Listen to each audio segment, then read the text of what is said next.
Let's go right into the portfolio and give you guys a quick portfolio update. We're going to start with M1 Finance, and your boy has been a little bit busy. I've been a little busy on this platform. I've been a little busy buying different stocks. We'll go into which ones that I bought, but if you remember last week, this portfolio was about $104, $105, but now it's at $260, $260 and 69 cents. Yeah, so I've been busy. I've been buying up a little bit of stocks. It's not a whole lot of money. I mean, it's just about $150 extra that I've put into this account, and I've just been accumulating, building a little bit more in depth and more growth in the stock. So I've just been buying a lot more stocks. And if you're watching this on YouTube, you will see that my balance is all the way out of whack right now because I turned off automatic investing. And I'm doing it myself. I'm buying very specific companies that I believe are going to do really, really well after this whole situation and even going into the future. And so on M1 Finance, it has something called slices, and it tells you if your slice is overweight or underweight. And for me, a couple of slices in my portfolio that are overweight right now, which in other words, they're carrying more weight than they should be, is my technology portfolio. Because technology is just carrying both the Dow, the S&P, the NASDAQ. Well, the NASDAQ is mainly all tech companies, but it's literally tech companies are making or breaking the entire market right now. But either way, I'm a tech head. I've always wanted to invest in tech companies. Some of the companies that I ever invested in to start off with were always tech companies, Apple, Microsoft, those kind of companies were always the ones that I started off investing into. And so that continued this week. And if we go into my tech slice, really, I just bought, it's not like I bought a whole lot. I just spent like another $40 buying extra pieces into the company to really like put me further and further extra money in there. And then after that, the next slice that kind of is overweight is way bigger than it should be at about 22% in my portfolio when it should be about 7% is healthcare. I also bought a few shares, or not really a few shares, it's like partial shares in P&G and J&J. And the main reason for that is these are two companies that in the long run, after this whole thing goes through and afterwards, they're still going to be kind of king of the mountain. Even right now, they are king of the mountain during this time. So, and I believe that there are going to be companies that are going to continue doing really, really well. And then after that, the next slice that's kind of overweight is my REITs. REITs are a great way to make dividends, to get paid dividends. And right now the REIT market is getting beat down. And so now is a great time to buy into good REIT companies, not just any REIT companies, but good REIT companies. And one of those for me is Realty Income Corp. And I have been buying and been trying to buy more and more and more into Realty Income Corp and also into NRZ, which we've talked about before. NRZ has just completely like gotten beat down. Another one that I am looking at is called Store, which is Store Capital. Let me make sure. Which is Store Capital, and they own a lot of different types of. That's the word I'm looking for. They own different types of properties. They are also a type of REIT, and so I'm looking at buying into them. They're pretty cheap as well. And so it's one of the other ones that I'm looking at acquiring in the future. But for right now, my main focus is on the 17 or so companies that I have in my portfolio. I don't really want to spread myself too thin because then I have to be like, oh, I have to spend, like I said, every month is only going to be about $80 that's going to be going into this portfolio unless something happens and I get some free cash. And so I don't really want to spread myself too thin. Like you want to select a good number of companies to start off with before you start growing, before you start putting a whole lot of money. And really, to be honest, I should have really not had this many companies to start off with. I should have probably just started off with about 5 companies or so since I started off with just $100. That would have made a whole lot more sense rather than spreading myself so far thin and going with 17 different companies. But there was a lot of companies that I really, really wanted a piece of. I wanted to be a part of. And that's companies like in the consumer products part, like Disney and Coca-Cola and Walmart and those kind of companies.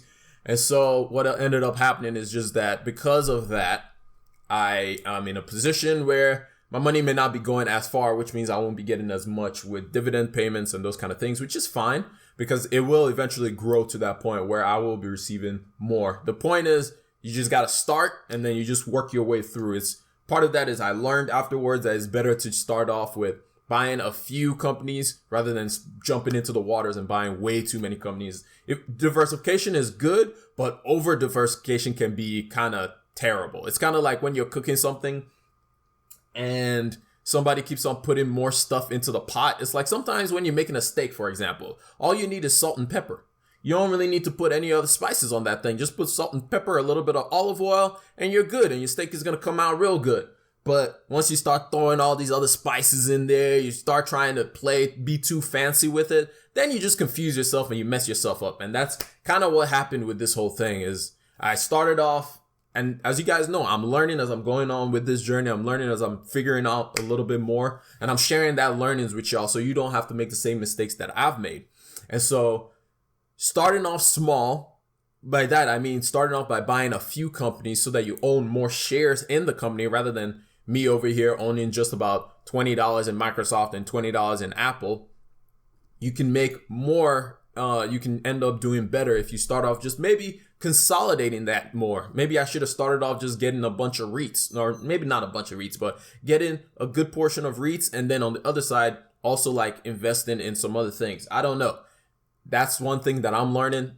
I'll probably do better with this. This portfolio will be balanced out in the future, but right now it's going to look wacky and wonky for the time being just because I'm going to be doing a lot of, instead of doing the auto investing feature where it balances itself out, I'm going to be actively trying to buy a lot of different companies that I believe are undervalued right now and will be better in the future. But anyway, that's the M1 Finance portfolio. The other one is my Robinhood portfolio, which I have also been a little bit busy on. Let's go right into the portfolio. Let's go to account. Come on, Robinhood. Let's do this. Account and history. And when we go into history, we can look at, let's go to orders. We can look at orders and you can see I've been a little bit busy buying up a few shares in different things. The first thing that I wanted to do in this Robinhood portfolio was diversify myself into owning ETFs. So over the last week, I bought same ETF, but I bought 3 shares of Schwab US Dividend Equity ETF, which is SCHD. I bought that ETF. It basically follows the Dow Jones index. And I've been enjoying it. It's giving me pretty good returns. And also, I also bought another share of Ally because I'm really heavy on Ally right now, to be honest with y'all. I'm really heavy on Ally. So my portfolio looks something like this. If you're watching on YouTube, right now it's worth $641. Really $636 of stocks and then $4 extra that is just sitting and waiting, which I'll eventually invest that when I get some more money into the portfolio. But for right now, my focus when it comes to my Robinhood portfolio is continue to divest myself into ETFs and possibly looking to save up enough to keep buying more either Ally or Comcast. But eventually I will look to buy more Microsoft in my Robinhood portfolio. My Robinhood portfolio has, how many companies does it have? 1, 2, 3, 4, 5, 6, 7, 8, 9 companies, which is good. It's a good balance in my Robinhood. This is a good balance and it's better than what I did with my M1 Finance. The reason I jumped so far into M1 Finance is it has partial investments where you can get partial shares and you can buy partial shares. But Robinhood does not have that feature yet, which is kind of annoying because I would really like to turn on DRIP. And if you don't know what DRIP is dividend reinvestment plan. And I wish I could turn that on for Robinhood, but I don't have access to that yet. And that's annoying. But if I can get that, that would be dope because then I won't really have to worry about it too much and it would just be reinvesting my dividends, which is what I'm doing with M1 Finance. But overall, you can see I've done decent with some of the companies that I've selected. Some of the companies on here, unfortunately, I've taken an L. I bought them either when they were too expensive. For example, Disney dropped all the way to $100. I bought it when it was 107, but I don't really mind because Disney, I believe, is always going to be a good company to own.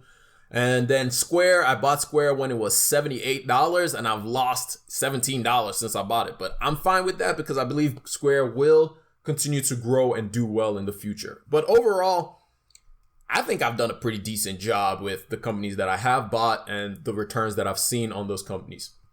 So overall, my Robinhood portfolio, two of the ones that I bought this week was Ally and Schwab. And overall, my portfolio has been doing well. And I've gotten back into the green. The market has been going up. So I've gotten back into the green overall. But then again, you got to think, I've also put a lot of money into this. I say a lot of money, like $200 into this portfolio since the market crashed. So this should go further up. When this whole thing started, I started off with about $100 or so in the portfolio, or $200 or so in the portfolio. And since then, I've kind of put in a few extra dollars to kind of see where I can get this thing out. Also, remember, the goal of these two portfolios is to try and get this to a point where I can get some kind of passive income from this. So I can make some kind of passive income. The goal is to be making $1,000 a month. And I started doing a dividend tracking to see how much I'm making right now. It's nothing. Like, let's be honest. It's like $2 is what I made last year in total. I made $2 last year total from my portfolio. But it's better than $0. It's showing progress. I am getting better and better about this. I believe I'll probably make about $10 this year. So that's not bad. That's not bad. So we'll keep on growing. We'll keep on doing this. I'll keep on updating you about some of the moves that I'm making and some of the things that I'm doing with the portfolio. And we'll go from there. Okay, enough about the portfolio. Let's talk about the topic that we have for today. Today we're